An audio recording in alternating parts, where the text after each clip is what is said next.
Hi, I'm Patrick Van Horn, and this episode of the How We Live podcast features Kaysee Armstrong from Liv Racing.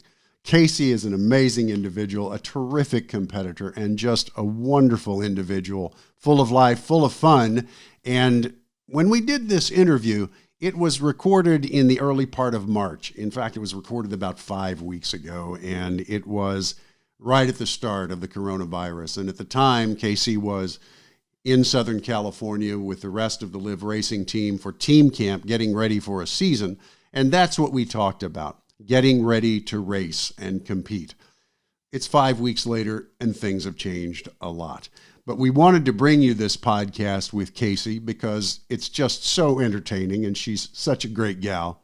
And at the end of this podcast, we'll catch back up with Kaysee today and see how she's doing. So, here's the How We Live podcast with Kaysee Armstrong. Mountain biking is definitely my passion. I love mountain biking, but more and more gravel racing is my passion for racing just because I feel it pushes every single one of us to get together and get out there. And it's not just for your pro athlete that wants to do a World Cup. It's literally World Cup contenders, people in the Tour de France are going to show up. Like, you don't know who's going to show up to this gravel grinder, and it's just so fun to line up with 1,000 people and be like, man, this is going to be an adventure. So it's good.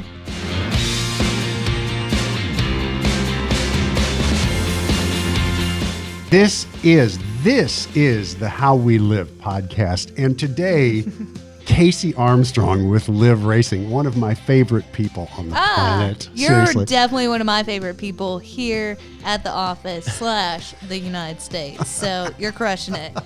I love talking to you. I love talking to you. You're my favorite podcast I've talked to. And I've been on a few now. Have you really? I was going to say I'm the only one. No. Awesome. Actually, like 4 or 5 at this point. So I love talking to you the most. You are so sweet. Kaysee is XC racer with Liv Racing, has had a great season up to this moment. She's here in our offices for team camp. You had a great season last year.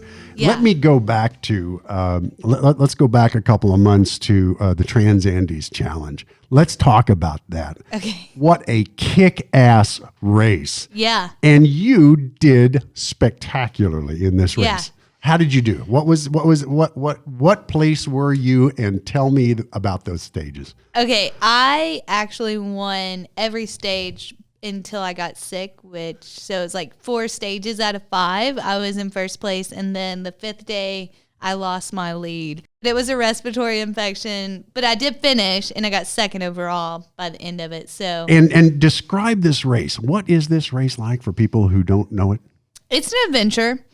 That is the number one thing to say about that. It's not going to be your cookie cutter single track race that you get anywhere else in the world. It's very much like you're going to go to this destination and there's going to be gravel roads, there's going to be paved roads, and then there's going to be single track that doesn't look like single track. You're going to kind of go through a jungle, but it's going to be worth it because you're going to see so many volcanoes and just, it's mind blowing. At one point we were going through this like trail / road, and I'm like, nobody else gets up here, and there's literally a volcano on my left side and a volcano on my right side, and I'm going in between it and then circling around to get to another one. I'm like, what? Where am I? And this is an international race. This is in Patagonia. Yeah. In Patagonia. Yeah. And what's the altitude? I mean, what's your total elevation? What's the highest you get at any single time? Do you remember? We were pretty low, so we didn't get above 8,000 or 9,000. But that's a lot for Patagonia because it gets so high up that the first time I signed up for that race, I thought, wait, should I be concerned about? But I was well after the fact. I was like, oh no, I didn't even think about altitude. But luckily, it wasn't super bad. So, 5 days. How many total miles? What's the mileage over? I honestly don't remember the miles. I'm not the best number person in the world. I don't know if you picked up on that, but it was 5 days and like 5 to 6 hour days. So, and the amount of climbing was intense. I have here Oh, it's in kilometers, so See, I'm never going to. I know. Us Americans, we don't know the metric system very well. I'm never going to. It was a lot. Yeah. It's on the Liv USA website, so take a look at Kaysee's account of it. It's just amazing. I mean, Thank you. And the fact that you got the respiratory illness and then pedaled through that to finish the race and place second overall. I will say that last day was a real grit definer for me. I love just bushwhacking, and I mean, what we did the last day was almost 7 hours of riding, and I was sick and I was on antibiotics and just all this stuff was going wrong, but I was like, I bet I can still win this race. No, but I tried really hard, and the antibiotics were making me so thirsty, and it was 90 degrees, and at home it's like 40, so the heat was getting to me. And I really thought, you know what, I'm already on these antibiotics, and there was no aid station, so I just put my bottle in a river and drank it. That's how desperate I got. I was just like, well, hopefully this will fix it. Yeah, I was like, I mean, I guess I'm kind of lucky that I have antibiotics. I can do this, right? So I didn't get sick. Kaysee is a multidisciplinary athlete, multi-bike athlete, in addition to doing XC racing. And you were you, in the Nationals in this past season, you placed?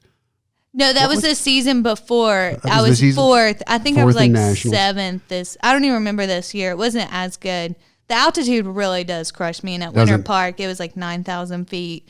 But the year before that, snowshoe, I was fourth place. So. And this is XC racing, and you're on the Pique Advanced 2.9. Let's talk about that bike. Let's talk about that bike. A bike that you just got a year ago. Saw for the first time. It was you had it delivered to you at Sea Otter a year ago, and thought, what is this? Just a couple hours before your race. Yeah, it's funny because I think in a world where people see us, they think we get to train on stuff all the time, and it's just this cookie cutter, perfect molded world. And I think as an athlete, you really have to kind of roll with some punches and be good at it. And that's lining up with a brand new bike 2 hours before, or getting a bike 2 hours before you line up for a race, and trusting it's going to work and being open-minded to it. So I will not lie on this podcast because it turned out well, but it's like, I was very nervous at the first corner I was going to take on 29-inch wheels. I was just going to eat it. And I was so shocked at how well that bike handled. And it just climbs so well. It descends so well. I can take it on the most technical trail on the East Coast. Like, I'll be doing some races in Pisgah National Forest, and if you know where that is, like, it doesn't get much more gnarlier than that. And it takes it just fine. It's so good. And I'm comfortable on it. It's fast. What is it not would be the better question. You know what I mean? Yeah. So if somebody wants to race on it, it's certainly the best bike for XC racing. But if you just want to go out and ride all day, it's a great bike for that too. Exactly. And I think that anybody that gets on that is going to get on it and immediately feel comfortable no matter what size you are. Anything. What Liv has done has been outstanding with that bike. And I honestly didn't know that was even capable, like possible, whatever you want to say about that. But it's just like, for a woman to buy a bike out of the store and it work on any terrain and have fun without having to move stuff around and change stems, that's huge. And if you enjoy something and you feel confident on it, you're going to have a great time. Yeah. You know? So it's the best all-around bike there is, in my opinion. That's awesome. Yeah. You also, multidisciplinary, going back to that. Yeah. You won Rebecca's Private Idaho on the Liv Brava X cyclocross bike this year. Second time in a row. That's amazing. Now let's talk about that race.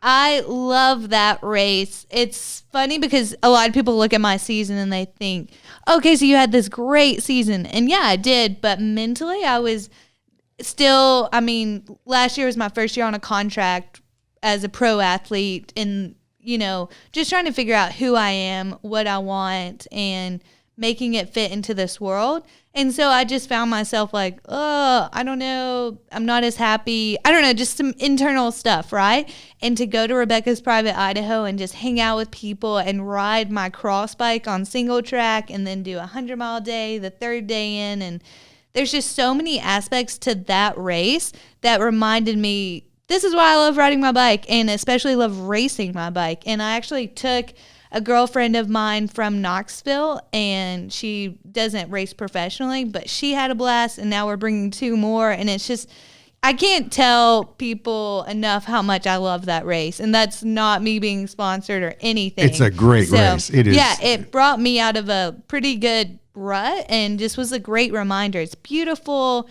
You hang out with people, and it's not super serious, but yet it is serious, if that makes any sense at all. So you have Red Bull athletes lining up with your average Joe that has a 9-to-5 job, and we are equally trying hard and equally having fun, you know? Gravel races are like that. I mean, it's cyclocross races in Belgium, but a step beyond that, where people on the sidelines as well as competitors, it's just such a great atmosphere. Yeah, mountain biking is definitely my passion. I love mountain biking, but more and more gravel racing is my passion for racing, just because I feel it pushes every single one of us to get together and get out there. And it's not just for your pro athlete that wants to do a World Cup. It's literally World Cup contenders, people in the Tour de France are going to show up. Like, you don't know who's going to show up to this gravel grinder. And it's just so fun to line up with 1,000 people and be like, man, this is going to be an adventure. So it's good. All right, let's talk multidisciplinary further. Yeah. You're an accountant. I mean, in the dun, dun, dun. 2 graduate degrees. Yeah. You're an accountant. Before we started rolling, we were talking about college experiences, and I was an English major and a theater major and talking about art, and you said you once took calculus over art. You took calculus over art. Art, which is a sure A, and you're not a sure A for Kaysee. One time, I literally did have an art class, and this is probably why I'm scarred. We had to draw something. She was just like, none of this will be judged, but we're going to hang it up here. You don't have to put your name on it. And basically, I got picked for being the worst, and then I didn't make a good grade in that class, and I tried so hard, and I thought, never again. And so I went to college, and they were like, you need like a prerequisite. Here's some options, and I was like, can I take calculus? And actually it was calculus 2 or 3 because I'd taken cal 1, and I was like, that is actually easier for me. And she was like, I mean, if that's what you want to do. And I was like, yes, like, don't make me go through that again. So you are, well, wait, if you're an accountant, you're here, and this is early March. You're not doing tax time, or you are doing tax time? I am doing tax time. It was a very stressful week last week getting ready for that before coming out here. But a lot of what I do is corporate returns, and they're due March 15th. So and I knew I'd be here. So it's a lot of juggling, and it's a lot of getting up at 4:30 a.m. People probably don't think about that, but it's definitely last week, getting up at 4:30, being in the office by 5, doing a bunch of taxes, training some, going back. And I mean, one night I just remember I have a boyfriend, texting him, and he was just like, what do you want to do tonight? I think we're all going to go get drinks. And I was like, okay, I'll come out whenever I'm done. And it was like 10 p.m. and I was just like, I really want a beer. Please stay. And they're like, well, we're tired and tomorrow's work day. I was like, I need a beer. Stay. I've been working all day. Kaysee is here at the office because it is a team camp for the Liv Racing team. And this is a chance to get out here, get new gear. Mm-hmm. Beautiful top, by the way. Lovely top. I love that. Thank you. It's Patagonia. It is Patagonia. And Hold on. Liv Racing. Very nice. We're colorful this year. So there's some new faces on Liv Racing this year, and you get a chance to meet those people for the first time. Yeah, team camp last year was my first team camp, and it was overwhelming for me for whatever reason. I think it was just my first time. There were so many new faces. I was the new face, so I was like, who is that? Who is everybody in the office? And it was so nice meeting you guys that this year it was a totally different feeling. It was like, I'm going to go see all my friends again and see you and, get new product and just basically see my family a little bit. Because I do live on the East Coast, so I don't see any of you guys for months. It's true. Like definitely, even my teammates, I haven't seen them since like October, which isn't a big deal, but when you get used to seeing people all the time, it feels weird when it's been like 2 or 3 months. You're like, can't wait to see you guys. And you're such an introvert, I mean, it must be hard for Kaysee Armstrong to make friends. I know. You're so shy. It's it's funny because I am not shy and all this stuff, but if you knew me at home, I am kind of an introvert because I work from home, and I think it satisfies that bit. Like, I work from home and I kind of like have my little nook and my dog, and I have a roommate now, and we've definitely had to work out like, this is my space and this is my time. And I love both of those aspects of myself, but it is making sure I recharge and be that introvert. The balance between it's accountant so Kaysee and XC and gravel racer Kaysee. It's maybe that's why I am an accountant, and then that because I am an introvert and an extrovert. It's like one degree to the other. Do. What do you like with your clients for accounting? They actually Mr. don't Jones. know I'm a mountain bike. See, that's what I'm wondering. Yeah. Is it like, well, Mr. Jones, let's discuss your assets and your liabilities. And is that what it's like? It is. I definitely put on more of the professional face. I wouldn't say, I mean, I'm still myself. I'm still goofy and stuff, but I really like to kind of keep that separate.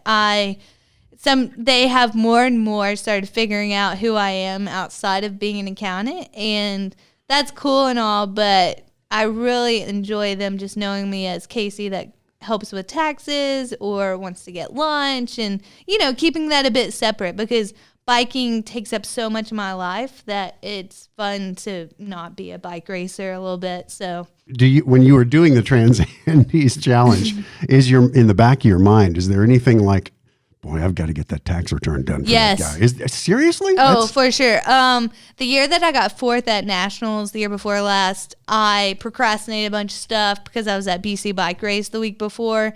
And in Tennessee, sales tax is due on the 20th, and I have all these companies that I do their sales tax for. And so the night before the XC race, I was up, it was the 20th, I had to get this stuff done. And then I did so well at the race, but sometimes I feel like that's what makes me fast on the bike and what makes me good at working. Like, I work really hard so I can ride my bike, and my bike is my outlet for my work. If it just kind of bounces off of each other a bit, So goals for this year. What are your goals for this year? Racing goals. Yeah. So I am definitely one that just says that's become my theme apparently is I say yes to everything. So I just go all in for all of that. But this year my coach and I decided, okay, let's make some real goals and focus on that. And that means you might not do well like at all the races, but you're going to hopefully do really well at your focus points.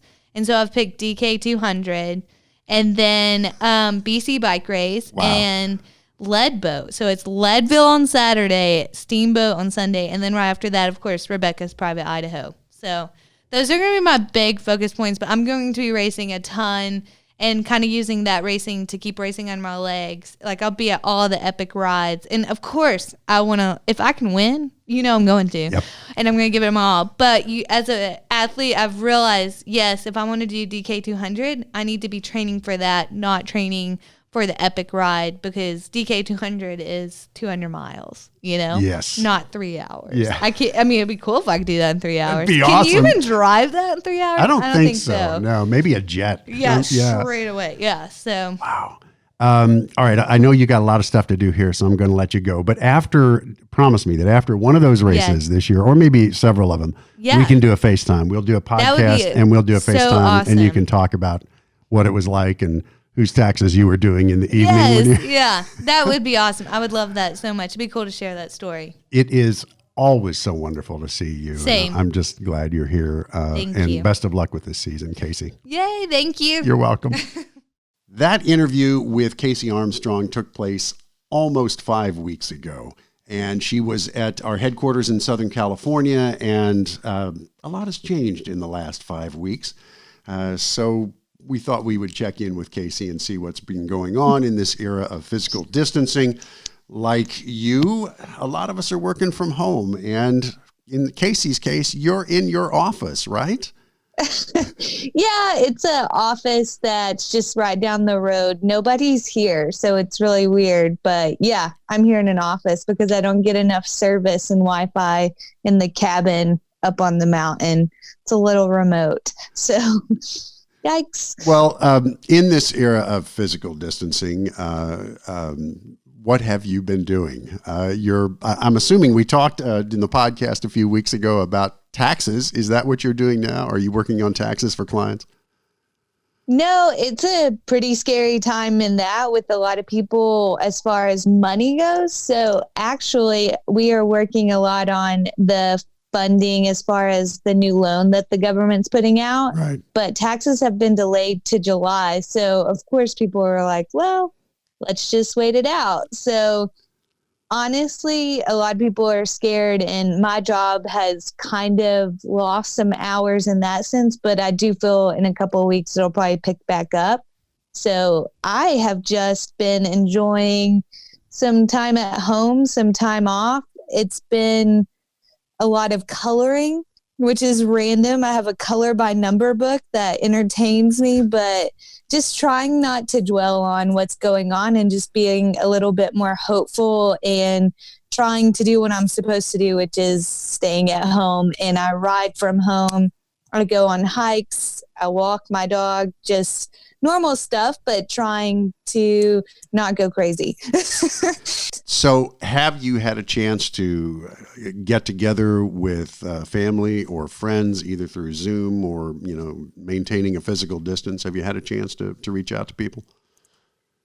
I've been trying to do phone calls, but I don't have the best service. So that's making it difficult, which means I'm spending a lot of time with my boyfriend, longtime boyfriend, Sam, and not driving him super crazy, hopefully. But my mom, I have actually seen a couple of times on the side of the road.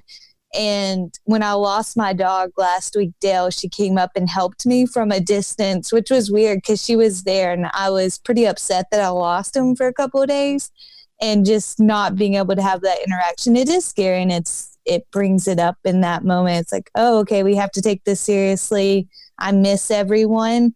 And for a week or two, it's okay. But now it's more and more setting in. I'm thinking it would be nice to give someone a hug or see my family or my friends and go have a beer. And I am now getting to the realization that it's hard, know? So are you, and this is weird to even ask this question in this era when so many people are sick and there have been so many tragedies. Are you able to train at all? Are you able to keep training? Are you able to ride? Are you able to think one day this will be done and I will be competing again with Liv Racing? I was definitely training until they postponed DK200 last week. And I'm really glad that they did postpone it, because before that, it just seemed really selfish that I was so focused on training for a 200-mile race that could or could not happen at the end of May. And now I'm focusing more on just not training and just like, I don't know how to say this, but maybe more of my mentality a bit better. But I am lucky enough to be able to ride outside still, and I still do go on rides. But so now, instead of focusing so much on training, it feels good to actually stay at home and do my best as far as taking better care of myself and being a part of what the whole world is a part of at this very moment, the pandemic. I have volunteered and done boxed up food for the elderly and stuff, but mostly just being hopeful and hoping that soon we will, in a few weeks, this will start dwindling away and we'll have hope for a race in the fall that I can attend. But for now, I'm just not going to focus too much stress on it and energy. So thank you for the update. Great talking to you again. Great seeing you again. I'm glad you're well, and I'm glad you're staying safe. And let's do this again sometime. Just check in with each other and see how we're doing. Okay? Yes. And I'll get better Wi-Fi for the next time, I promise. It's okay. The Wi-Fi dropped out a couple of times, but we managed to edit past us. I appreciate you staying with me and staying with us for the duration. Thank you very much, Gal. Yes. I love you. Take care of yourself. You too. Bye, Patrick. All righty. Bye-bye.